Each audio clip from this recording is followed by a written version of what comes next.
Alright guys, we all have problems, whether it be money problems, school problems, and for some, marriage problems. But let's talk about the problems your club is going through. I'm talking about the big six as they call themselves. The Arsenal, the Chelsea, the Manchester City, the Manchester United, the Spurs, and maybe especially the Liverpool. Where does your team fall in? And hey, if you watch this video to the end, we're gonna know that. So let's go with Arsenal first off. So first thing on my list is experience. So Arsenal are known for having a young squad, although not the youngest anymore. Now that title belongs to Chelsea, but they have a very, very young squad, and experience seems to be kind of going away. The player got experience, Granit Xhaka, they had to let him go. Thomas Partey, who looks like the person to look onto, is not that player who's even playing that regularly kind of thing. But hey, experience for me really, really lacks in that Arsenal side. I think they should do well to get some players that are well above 29 years old. I might just, hey, work out them for them, I would just say that. But the second problem Arsenal, I feel like Arsenal are going through, I say, is defensive problem. But hey, this season they've been quite solid. They've got Saliba back, so it's not a problem yet, so far as this video is concerned. Because hey, the season just started. Now let's go to where this club will have the most problems. Because hey, their fans, the player, the club, the coach, the owner, all just messed up. You know them. It's Chelsea. So, very first thing on my list is a tactical problem, which means they have to get a better winger since they're not playing Madueke, and they don't want to be patient with Mikhailo Modric. So, I did see in the West Ham game, Chukwueze was kind of advansive, and I really, really appreciated what Pochettino was doing in that game. But hey, it didn't seem to work, and believe me, so like I said, they need to be patient with the club, the fans especially, because they have the players. If you ask me, they have the players, and I did put Chelsea third in my list. Go check out that video. I did put Chelsea though, so I think they should be patient a little bit with Boyle, and Todd Boyle himself should also know that hey, it's time to just settle down and be subsequent. And hey, if this is the plan, move forward with it. They shouldn't sign anymore. They should just get where they need and what they need. So generally, they need to get a better winger if they're not going to be patient. If they're going to be patient, I'm going to say hey, still be happy with what you have, and also Todd Boyle should not overuse the money because hey. People always say money buys success, and that, believe me, that's 100% true.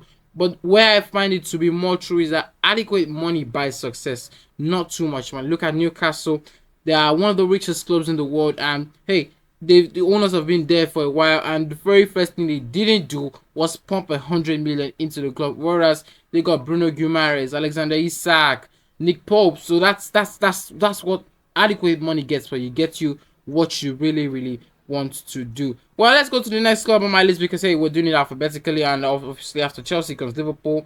Well, to be honest, part of the issue has been solved with Endo Wataru coming, and that's a signing I'm absolutely happy for.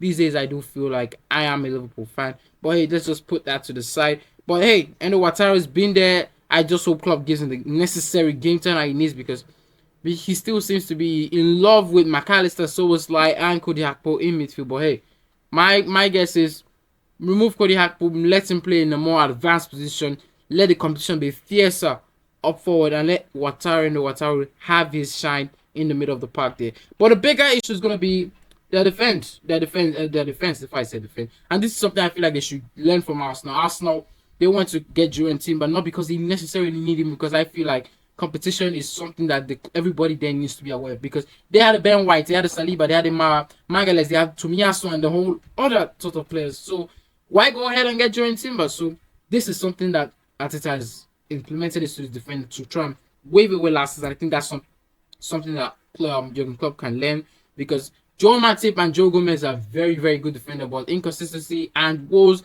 they don't seem to be scaring Konate or Van Dijk, or let's just say Van Dijk's out of the equation. They don't seem to be scaring Konate or Van Dijk, and that's kind of a problem for me. But hey, in my opinion, they should go for someone like Aymeric Laporte. Is kind of shake his contract with Manchester City, or they might even shoot for the stars and go get something like Bonucci, who's gonna want to play and is gonna keep every other player up on their feet. But if you've made it this far, please kindly subscribe, please, and leave a like if you're enjoying the video. And if you feel like your club's having another problem apart from what I mentioned, please let me know down in the comment below. Now let's move to the next thing, Manchester City. Now Manchester City's problem just lies in the midfield, since Kevin De Bruyne is going to be out for a while. They don't have the very best of creative player, but I like Guardiola for this thing. He's going to make the best with what he has. Last season, we saw Alvarez wasn't getting game time because of Haaland, but now he's found a way to merge both of them. So this isn't much of a problem per se, but it's something that maybe down the line they might just particularly need that position. And also, I don't trust Kovacic. Kovacic had his fair share of good time at Chelsea, but in terms of do I believe in him in the long run? Unfortunately, not. Now let's go on to the next team, Manchester United. Now, first things first, they need to figure out, is this club up for sale or is this club belonging to the Glazers permanently? So if they're not selling, they need to shush the fans once and for all. Let's all know that, hey, that past is in the past. We're not selling. You just have to live with it, and that's gonna happen. Second thing on my list, that the first one is actually very, very important. Second thing on my list is they need to get a midfielder who can play both attacking and defending. Well, I was kind of cross when they let Fred go, because that's exactly the midfielder that they need, not Mason Mount. I was never, first of all, I've never said Mason Mount is a very good player. Yes, he did very well at Chelsea, and everybody has their fair time of playing good, but I've never said Mason Mount is more than an 8 over 10 player. So hey, and look at it, Casemiro's not been performing to what we all saw last year, so it's gonna be better if they don't let Scott McTominay go and they keep him handy, because hey, now is the time that they need that player who's gonna help them both attacking and defending, because Bruno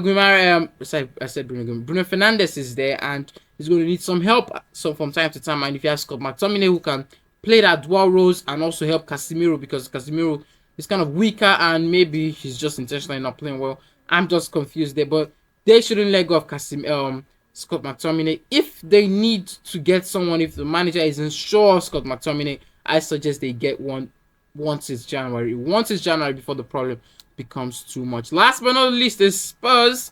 The problem is they need to get Richarlison to scoring more goals, because the Tottenham Bournemouth game is going on. It was 86 minutes before I started recording, so they need to get him to score more goals. Richarlison is not scoring, but he's kind of pivotal to some extent. But I need to see Richarlison getting at least 15 goals this season. Hey, if you're not gonna start early in the season, later on in the season you're just gonna be that player that we all see just scoring 3 goals in the Premier League campaign and that kind of thing. And the thing is, till now, Richarlison still looks like a new player that just bought. Like, he's not settling in with the club. He's not even scored like bangers, or he's not even gotten goals. Like, hey, okay, he's been in this club since last year. So Ange better find a way to get Richarlison to scoring goal, because hey, there's nobody else that's going to score those goals for them. Although they scored twice now, James Maddison did score for them and Dejan Kulusevski, so that's very, very good for them. And the last problem for Spurs is that they better hope not to get any injury woes this season, because hey,